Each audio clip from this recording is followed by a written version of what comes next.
Hello students, welcome back. So today we will begin a new chapter, that is chapter number 2. I hope that you understood chapter 1. We will do again in the class also, and if some problem is there, you can watch the videos again, and you are free to call me anytime. I will be available for your help. So let's begin chapter 2. Let's have a brief introduction of chapter 2. The chapter 2 is basic accounting term. In some book the name of the chapter is accounting terminology. So firstly you have to understand the name of the chapter. Basic means fundamental. Accounting terms means कि accounts में होने वाले basic कौन कौन से words हैं. And accounting terminology means accounts में use होने वाले टर्म्स. यानी कि जैसे कि सपोज़ अगर टू फ्रेंड्स आपस में बात कर रहे हैं, टू क्लासमेट्स बात कर रहे हैं, तो वो बात करेंगे नोटबुक्स की, बुक्स की. अगर टू टीचर्स बात कर रहे हैं, बात करेंगे सिलेबस की, एग्ज़ाम्स की, स्टूडेंट्स की. मम्मी पापा बात कर रहे हैं तो वो अपनी पर्सनल बात करेंगे. टू फ्रेंड्स बात कर रही हैं, लेडीज़ बात करेंगी, गॉसिप्स की बात करेंगी, वेजिटेबल्स की बात करेंगी, फ्रूट्स की बात करेंगी. तो वो टर्म्स होते हैं उनके. तो दो बिजनेसमैन जब बात करेंगे तो वो कौन सी टर्मिनोलॉजी को यूज़ करेंगे, किस लैंग्वेज में वो बात करेंगे, किन तरह की टर्म्स का वो यूज़ करेंगे, तो वो हमें सीखना है. जैसे कि कैश, जैसे कि सेल, जैसे कि purchase. So what are the basic accounting terms, students? These are the terms which are used by the businessman in daily life. The terms which the businessman uses in day to day life.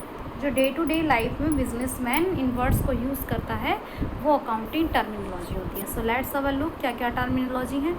Business transaction, event, account, capital, drawing, liability.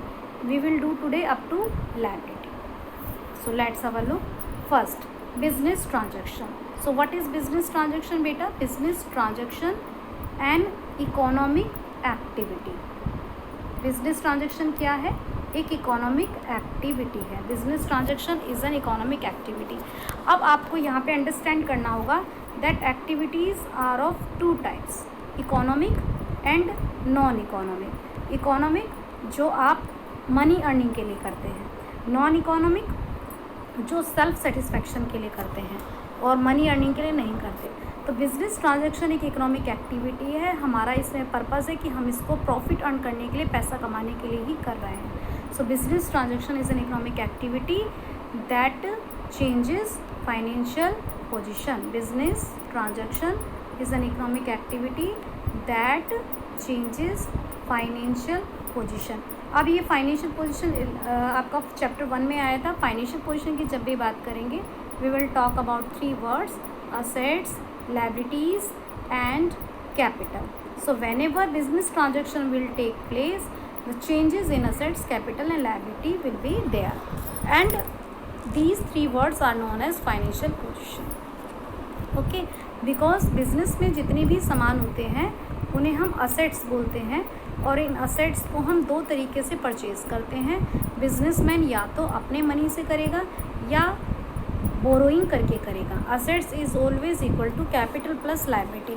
तो business में जो भी purchasing होगा या तो वो owner के money से होगा, दैट इज़ कॉल्ड कैपिटल, या वो बोरो करके करेगा. तो बिजनेस ट्रांजैक्शन जब कभी भी होगी तो there will be change in assets, capital और liability. What are the then comes main features. What are the main features? तो फर्स्ट फीचर इकोनॉमिक एक्टिविटी है. Then it may be internal और external. Business के inside में भी हो सकती है और आउटसाइड में भी हो सकती है. It must be measurable in terms of money. Money में मेजरेबल होनी चाहिए. And must change financial position. और फाइनेंशियल पोजीशन ज़रूर चेंज होनी चाहिए. असेट्स, लायबिलिटीज़, कैपिटल में चेंज होना चाहिए. Okay, then comes event. What is event? Event means, what is event बेटा? Event means result of business transaction. Result of business transaction. जैसे कि सपोज अब हम आपको एवरीडे पढ़ा रहे हैं तो ये ट्रांजैक्शंस हो रही है, हम आपको टीच कर रहे हैं, आप इसे नोट कर रहे हैं, देन आपका रिजल्ट आएगा. तो पूरे टाइम क्या पढ़ा, उसका क्या रिजल्ट निकला, that is called event. So event is the result of business transaction. result of business transaction is called an event. Business transaction, an economic activity that changes financial position. Now come on account. Account का shape होता है बेटा T shape. What is the shape of account? T shape. Let's have a look. This is your T shape. Left side, this is your left side, is known as debit, and this is your right side, it is known as credit. हम किसी भी person या किसी भी thing का accounts में record बनाते हैं. जिस सपोज हम राम का बना रहे हैं तो राम अकाउंट, तो यहाँ पे सारा का सारा रिकॉर्डिंग होगा. राम से रिलेटेड हमने जो भी काम किया उसका रिकॉर्ड यहाँ होगा. सो what is an account? Account is a record. Account is a record of a particular person at a particular place. अब राम का रिकॉर्ड इस पर्टिकुलर प्लेस पर है तो इसको हम अकाउंट बोलेंगे. So what is an account?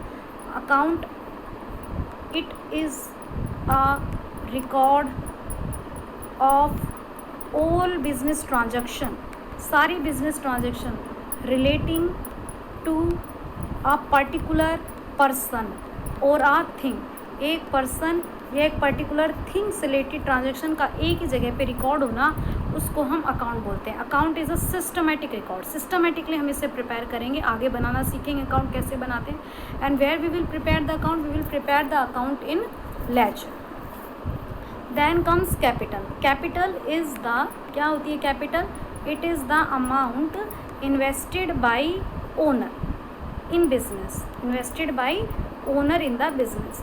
Business में ओनर जो भी अमाउंट इन्वेस्ट करता है, और ज़रूरी नहीं है कि अमाउंट हो, काइंड भी हो सकता है. काइंड मीन्स कोई वो लैंड, बिल्डिंग, प्लांट, मशीन, कुछ चीज़ भी ला सकता है कैश के अलावा. So anything which is invested by the owner. Owner को प्रोप्राइटर भी बोलते हैं. प्रोप्राइटर जो भी पैसा बिजनेस में लगा रहा है उसे कैपिटल बोलते हैं. अभी अभी आपको बताया था कि हम बिजनेस में जितनी भी असेट्स परचेज़ करते हैं तो वो या तो ओनर अपने मनी से परचेज़ करेगा या बोरोइंग करके. तो यहाँ से आपका कैपिटल का फॉर्मूला क्या बनता है? Capital is equal to assets minus liabilities. Liability इधर आके माइनस हो जाएगा. Assets is equal to capital plus liability. So what is the formula for capital? Assets minus liabilities. Then next is drawing. Drawer. Drawer means निकालना. तो अगर owner ने, जब owner ने मनी को इन्वेस्ट किया बिजनेस में, जब ओनर ने बिजनेस को में मनी को प्लस किया तो उसे कैपिटल बोला. अब जब ओनर ने अपने पर्सनल यूज़ के लिए बिजनेस से मनी निकाला तो हमने उसको ड्राइंग बोला.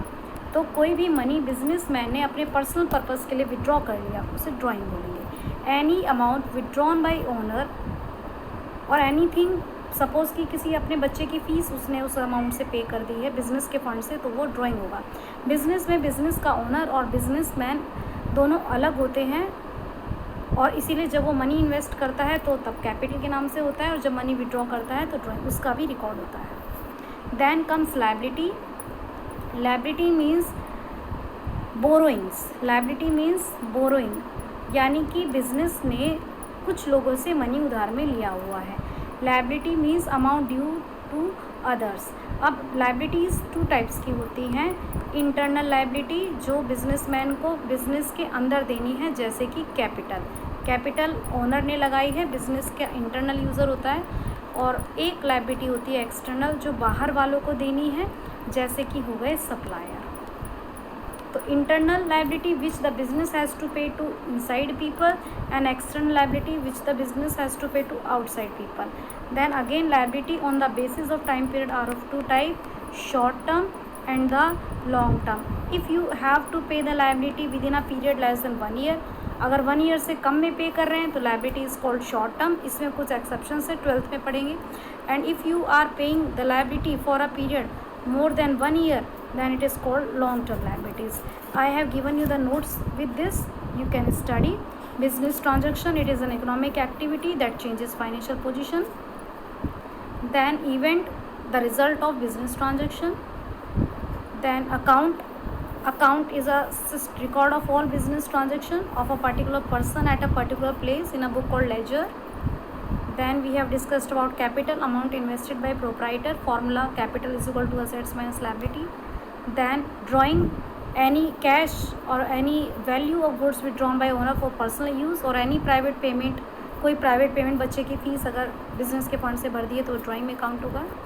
Then liability, amount which the firm owes to outsider. Formula: liability is equal to assets minus liabilities. 2 types की हैं। अगर आपको प्रोप्राइटर को पे करनी है तो इंटरनल, बाहर वालों को पे करनी है तो एक्सटर्नल, 1 ईयर से ज़्यादा में पे करनी है, लॉन्ग पीरियड में तो नॉन करंट, और 1 ईयर में पे करनी है तो current liability. So you have to prepare these notes. If any confusion is there in your mind, you are free to call me. Thank you and God bless you all.